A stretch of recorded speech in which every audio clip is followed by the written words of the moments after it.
Installing a power distribution board.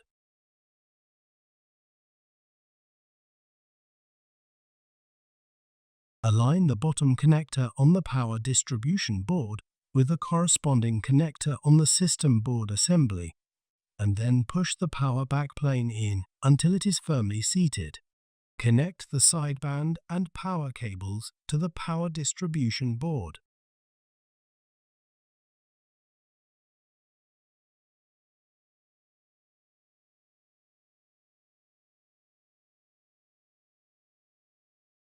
Reinstall the rear air baffle.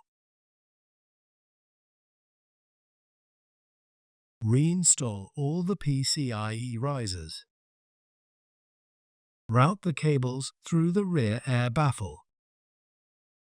Reinstall the crossbar. If necessary, reinstall the front air baffle.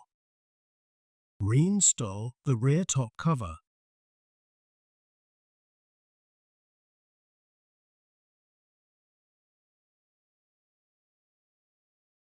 Reinstall the front top cover.